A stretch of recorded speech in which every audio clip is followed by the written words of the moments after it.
Extra stock YouTube channel पर आपका स्वागत है। कुछ और हफ्तों का इंतजार करें। सुजलॉन के सीईओ ने ट्रंप के ईरा फंड रोकने पर कहा, नवीकरणीय क्षेत्र पर प्रभाव।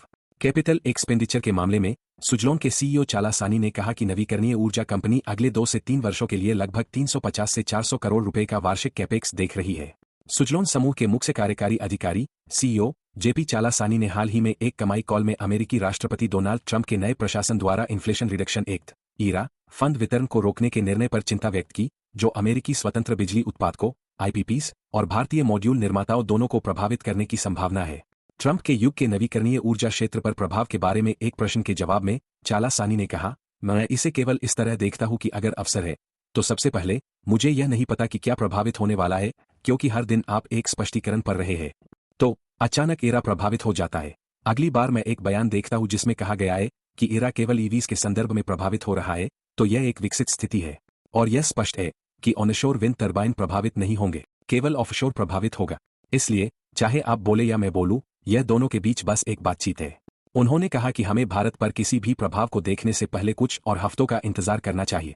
यदि वास्तव में कोई प्रभाव होने वाला है तो मेरी राय में यह सकारात्मक प्रभाव होगा, नकारात्मक नहीं। लेकिन अगर अमेरिका में निवेश कम होता है तो यहाँ भारत में और अधिक निवेश के अवसर आएंगे। इसलिए मैं केवल इसके सकारात्मक पहलू को देख सकता हूँ। इस समय मैं हमारे लिए कुछ महत्वपूर्ण नकारात्मक नहीं देख रहा हूँ, चाला सानी ने आगे कहा। सुजलॉन के सीईओ ने इस प्रश्न के विस्तारित हिस्से पर भी बात की, जिसमें पूछा गया था कि क्या चीनी और यूरोपीय खिलाड़ी भारतीय बाजार में डंपिंग शुरू करेंगे। चीनी पहले से ही वहां है और चीनी इस समय अमेरिका में महत्वपूर्ण रूप से नहीं है। इसलिए अमेरिकी बाजार मुख्य रूप से जीई और वेस्टास के साथ है।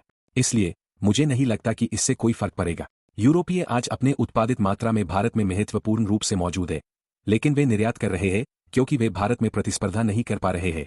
इसलिए दोनों ही मामलों में इससे कोई फर्क नहीं पड़ता, उन्होंने उत्तर दिया। सौर मॉड्यूल मूल्य सुधार पर चाला सानी ने कहा, केवल यही चीज है जो आप देख रहे हैं कि सौर समय के दौरान टैरिफ गिर रहे हैं क्योंकि आपूर्ति अधिक है और मांग कम है। इसलिए मुझे लगता है कि बाजार में मौजूदा लोड प्रोफाइल को पूरा करने के लिए पर्याप्त इच्छा शक्ति है और विंड कैपेसिटी और विंड टैरिफ बढ़ नहीं रहे हैं। मुझे नहीं लगता कि कोई टैरिफ बढ़ रहा है क्योंकि टैरिफ केवल गिर रहे हैं, यहां तक कि एफडीआरई के लिए भी क्योंकि सौर कीमतें गिर रही है। केवल सौर के मामले में टैरिफ बढ़ गए हैं क्योंकि इस पर प्रतिबंध है और टैरिफ काफी बढ़ गए हैं। अगर मुझे सही याद है तो सौर स्टैंडअलोन अब लगभग 3 रुपये है क्योंकि घरेलू सामग्री मानदंड के कारण, इसलिए यह टैरिफ बढ़ा सकता है, लेकिन विंड टैरिफ नहीं बढ़ रहे हैं।